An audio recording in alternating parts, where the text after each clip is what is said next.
Hi, and welcome back to the Global Holistic Coaching Podcast. This is The Conversation Continues.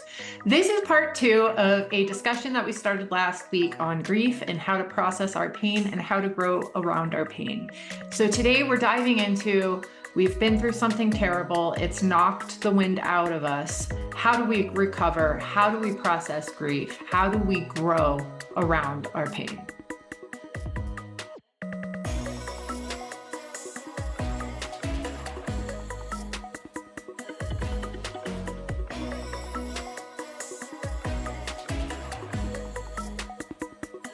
Okay, so let's dive into it. I think both of us are in a very unique position to talk about this because I think you and I are on the same page when I say that we have come to be in the helping profession because of the pain and the hard things that we have been through. And that's Absolutely. something, right? And that's something that you and I have talked about a lot, that we have definitely had no choice. We've both had to grow around our pain. It's either life makes you bitter or better, that kind of thing. We had no choice.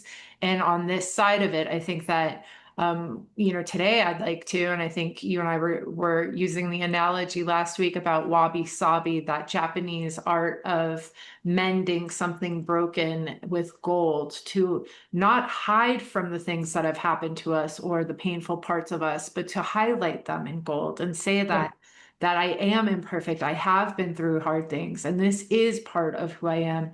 And so I love that as a metaphor for the work that we're talking about today, because it's helping you to notice and accept and acknowledge the hard feelings that are part of this process for growing, and also maybe even be able to share your story on the other side of it in some way. Right. Right. So let's dive into it. Let's talk about, how did you wabi-sabi your life? Okay. Well, I'm going to just start with, the first tragedy that I spoke of last week with my mom's passing, and I want to say that grief took me to the depths of hell. There was no understanding of becoming more than I was. It just took me down. But that's all I knew. I knew how to feel my pain in a destructive way. And honestly, I didn't know I had a choice. Like, what I'm trying to say is, oftentimes we don't have a choice as to what happens to us, but we do have a choice how we deal with it. And we do have a choice how we experience our grief. And I learned that the hard way. And so I want to say, imagine the energy of grief is one of the strongest energies on the planet, which it is. I mean, anger's up there, and I know sexual energy is up there, but grief it's up there. It's a strong energy. Like, I would use the example like the fuel that would fuel a rocket ship. Mm. Only my rocket ship at that time was, like, pointing down. Okay, so it took me to the depths of hell.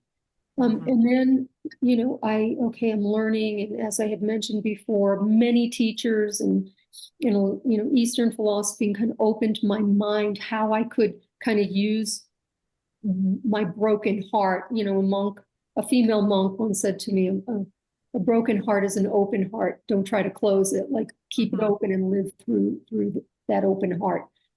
And then when tragedy hit again, and my sister passed away, and I'm going to tell you right now, the pain was the same.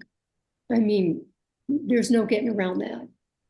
But what I did with the pain was different. And that's what we're talking about today. So rather than having that pain take me and my loved ones down, I used that pain to actually get more in touch with my own feelings, how I could serve, because that's a real healing factor with any kind of grief.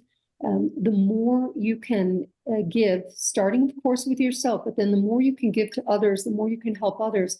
It's really how we accelerate healing. And so I feel that with my sister's passing, again, the pain was not less, but my rocket ship was pointing upward, and I became a better version of myself. And I really used it to even become more inspired, to growing and even a spiritual path. It took me deeper, on a spiritual path. So first of all, understand that the energy of emotion, whatever it is that you're feeling, grief, anger, frustration, whatever it is, there's an energy there that you can use once again, rather than it using you. And so for me, one of the how-tos from the start, even when I didn't know how much it was helping, was a yoga practice, because it was more than a workout. It was also a work in. And I'm not talking about the yoga that's to really loud music that helps you avoid, what comes up. I'm talking about real yoga. That's a workout, but it's a work in. And then meditation. Those were the two how-tos for me that took me, down a whole different road and opened my eyes to experiencing life, through a different lens. So those, I think, for me, I'll say, were the first two. And then, through time opened me up also to therapy and personal growth courses and just study, just really studied about, things that were not only interesting to me, but what I felt were meaningful. Very good. And, I'm hearing everything you're saying, and I'm trying to think about, how this is also applied to my life too. So I can agree with you 100% too about yoga. And, I just want to mention that in the The Body Keeps the Score, which is a wonderful book on PTSD and exploring different clinical mental health modalities and treating PTSD and studies going back to the Vietnam War. They actually have an entire chapter about hot yoga and how that we now know clinically that hot yoga can help treat some pretty severe mental health issues like PTSD and anxiety and depression. So that's a wonderful suggestion. I'm thinking about, number one, if you're listening to this topic, it's likely that you have been through something that has been pretty hard, right? Either the loss of a loved one or something traumatizing that's still with you. And it may be more than one thing. It may be a lifetime of one terrible event after another. I like that you talked about your own experience going down to the depths of hell, because when I do PTSD and trauma work with my clients, that's how I describe the work that I do, that I go down to the depths of hell and I pull people up from the depths of hell. And the reason why I can do that is because I've been there myself. And I think that in that way, that's how, if we were to use this wabi-sabi metaphor, I think for both of us, that has become over time, and it took a lot of time to get here, a lot of time, but an asset in helping us help others, right? So that is one way that moving into the helping profession, that has definitely helped. For myself, I was trying to not outrun my pain. I think I was trying to move through it. I was trying to compartmentalize. We talked about this a little bit last week of like not having time to process. I remember I'm going to try to get through this without crying. So I remember making an appointment with myself to go into the woods and process the passing of my aunt, who I was very close with. She's like a mom. And I booked a cabin on a river. And I went there and I allowed myself, opened it up, and I'm sitting on the river and I was meditating, and I got through half the first day of this week that I had planned to process that grief. And I got a phone call that somebody I very much loved committed suicide. So I felt like I hadn't got through the pain of Linda. And universe has sometimes a dark sense of humor. I had like set myself up to process this pain and this grief, and then I just was floored in a way that I can't even talk about that, how hard that was. So a year and a half after that, I was doing some work and seeing a therapist myself and trying to get through it. Some of you know, probably listening, my kids were in a school shooting. And that floored me in a way that I don't know if it was the like I hadn't completely processed the two big life events that had happened the 2 years prior. I mean, that in and of itself, right, being there and not knowing where your kids are, and I don't want to get into that story because I don't want to re-traumatize anyone listening, but that took me to an extra special place when you talk about the trenches of hell. So I have to start by saying, get in with a therapist who does this work. If anything I'm talking about, if you've lost somebody unexpectedly or if you've been through a traumatic event, and losing someone can be traumatizing in and of itself, get in with a therapist who specializes in trauma. And I practice EMDR therapy now because I had a very skilled therapist practice EMDR therapy with me to help me with my PTSD, and it was a game changer. And I will say this, it was my husband who told me I was having an existential crisis. And I remember that was about, like I said, there were about 2 years where three big events happened. And what I took from that, and this is how we're going to talk about how you can turn your pain and grow from it. That conversation, when we talked about what an existential crisis meant for me, when I defined that for myself, it meant that I no longer had a belief system. I wasn't sure if I believed in God anymore.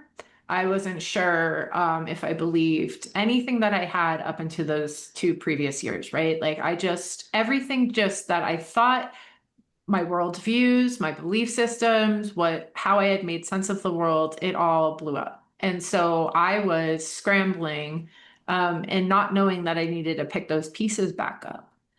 And so part of the existential crisis, and I am so grateful for it, actually, at this point in my life, I hope everybody has an existential crisis. And that's a weird thing to say. So let me finish this thought. If you're like, no.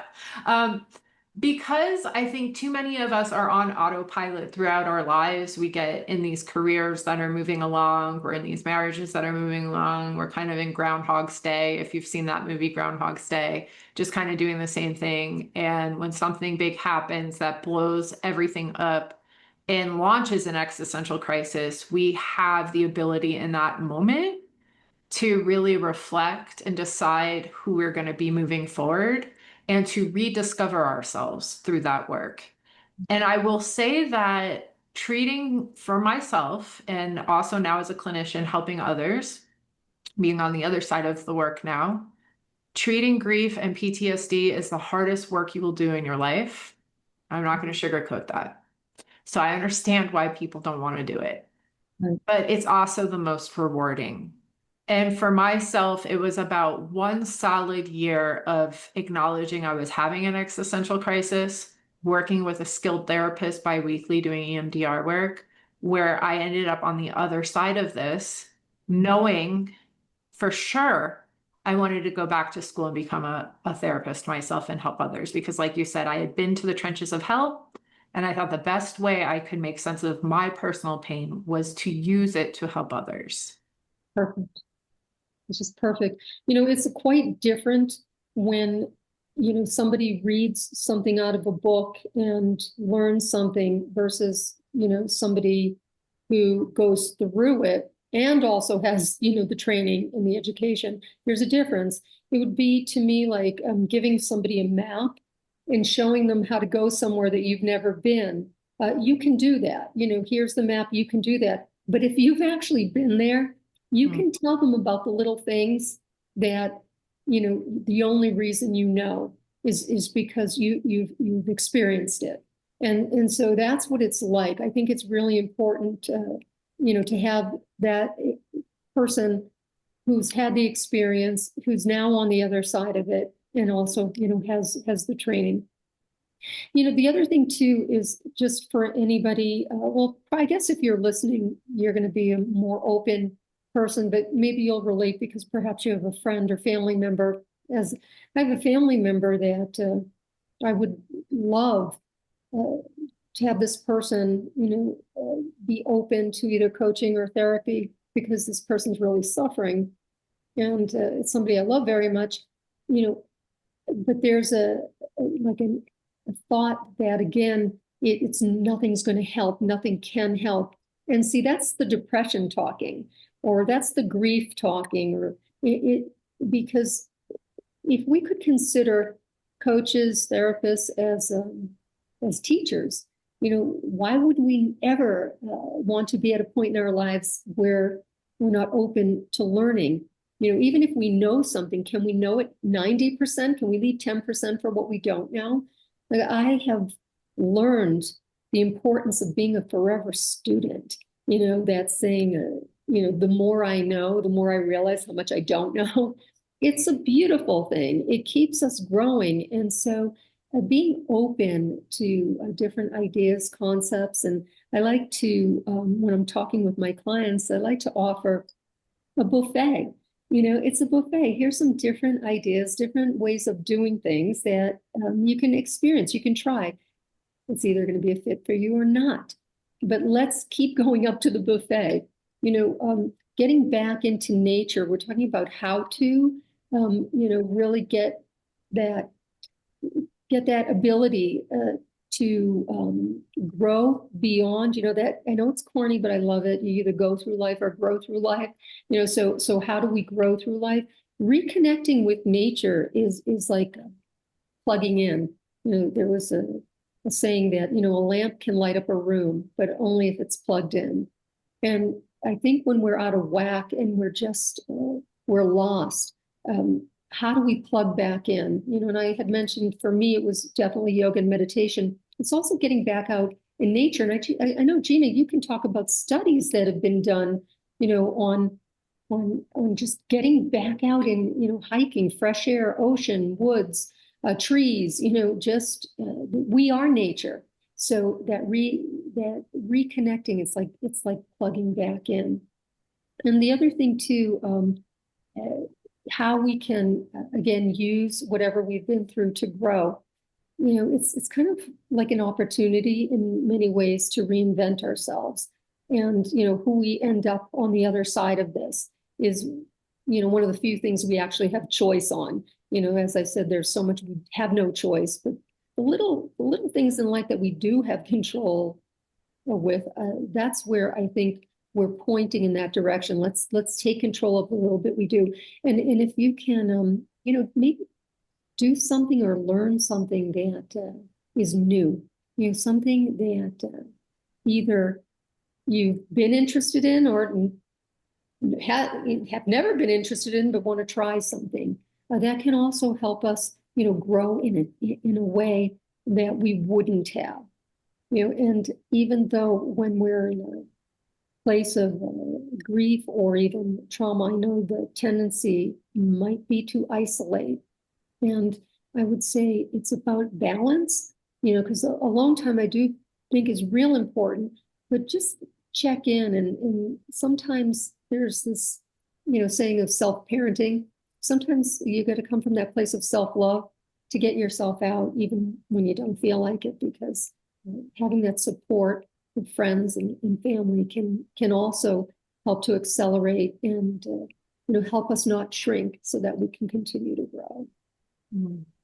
So I think and this came up last week, but giving yourself time to do work, this isn't a light switch that just turns on and off and you're on the other side of this. You can't expect to be on the other side of grief or trauma without doing the work. So, the way that I describe it is that the work that you do with a professional clinical mental health therapist is building a bridge to get to the other side of the big thing that happened to you. But you wouldn't expect to just snap your fingers and have a bridge built, right? And so that other version of yourself on the other side is there waiting for you, but you can't skip any steps. So that's kind of number one. Number two, what you're talking about, these things of, like wilderness therapy, and that is a modality. And certainly I have tested that, I am a wilderness outdoor girl through and through. And for me, yoga and hiking, And also for me, I like a little bit of extreme sports like whitewater rafting. And from the neuroscience point of view, they do raise serotonin and dopamine in the body, which can help calm, and it can also make you feel good. Those are the kind of the feel good chemicals. So that's definitely something that I would always incorporate bringing in, and that pairs very nicely with that existential work. So, like going to the beach and sitting in the ocean and doing a meditation, going for a beach walk, and then adding to that some time to think about the big things. What do I believe is living a meaningful life? What do I believe about God now? I may have grown up Catholic or Christian or Jewish or something like that, and this big thing happened, and now I don't know if I buy it anymore. And that's okay. Just honoring where you're at is a big first step in figuring out who you're going to be on the other side of that bridge, right? And there is transcendental therapy and existential therapy, which are clinicians who are trained in that area to help you figure out those kind of questions about meaning and purpose and all of those things. I would recommend seeing a therapist who is trained in that specific area for whatever you're trying to get through. And then after doing that work, being with a life coach could be wonderful to help you figure out what comes next and set goals and kind of have some accountability. Yeah. But you definitely, if you're in the area of trauma, clinical anxiety, depression, big grief or complicated grief, you need to get in with a licensed clinical mental health worker. And like you said, like, don't be afraid of that, right? It's not saying that you're wrong or there's something wrong with you or you don't know something. It's just, learning, but you're learning about yourself. and you're also with somebody whose job it is to help you and to give you all of the research and all of the knowledge in helping you get better. You don't have to live the way that you're living. And I just want to mention addiction one more time. Pay attention to how you're coping. I think all have blind spots that show up in different areas. Coping these days can look like social media. It can look like drowning yourself in 6 hours of Netflix a day. It can look like alcohol, marijuana. We can abuse prescription drugs. We can abuse food, so all of those things, kind of self-assessing where you're at and really trying to figure out, if it's time to start doing this work and if you're in a space for that.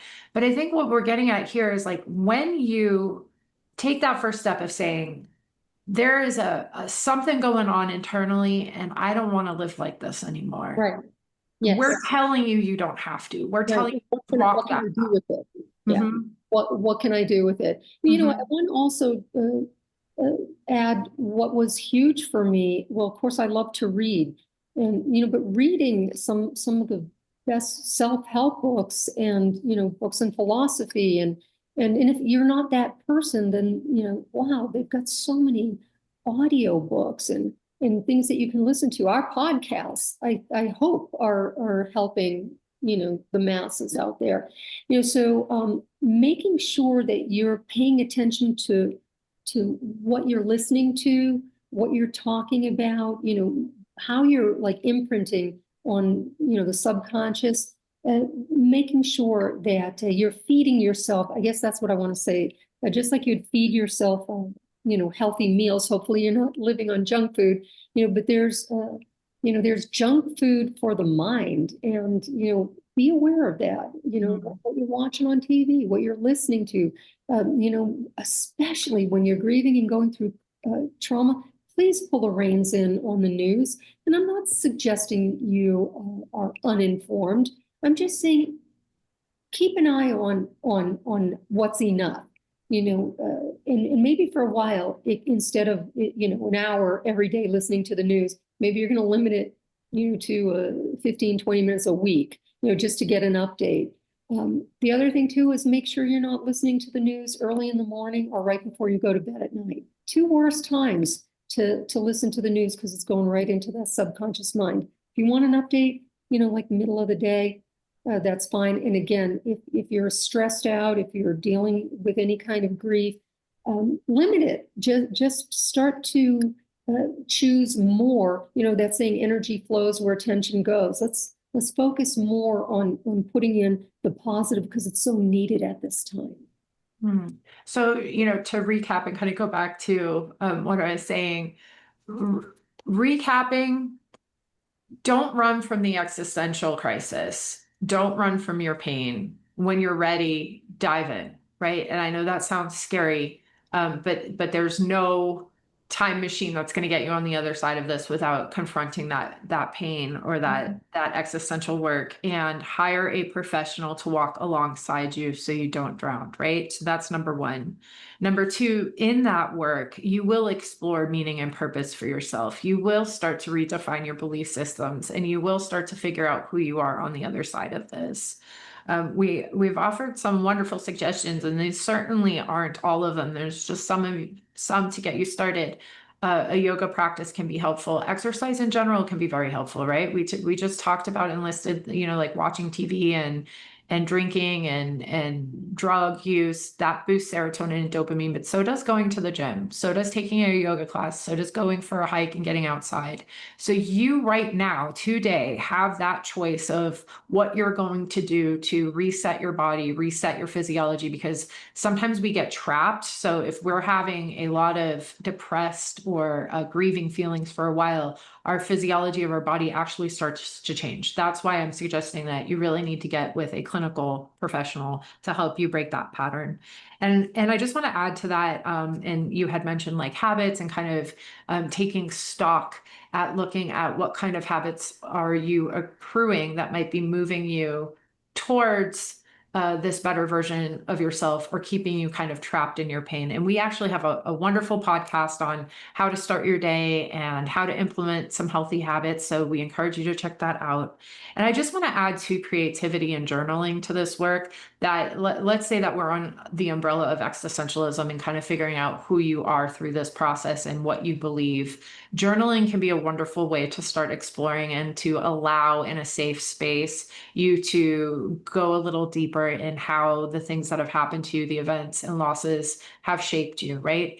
And then creativity can't be understated. Making art, making music, dancing, all of these things are going to help rewire your physiology, and they're also going to help you reconnect to another part of yourself, right? And if we don't have a podcast on parts work, maybe we should, because parts work looks at it as we're not just broken, right? So it's not that we're just this broken bowl that's being put back together. There's parts of us that are broken, but there are parts of us that always stay strong.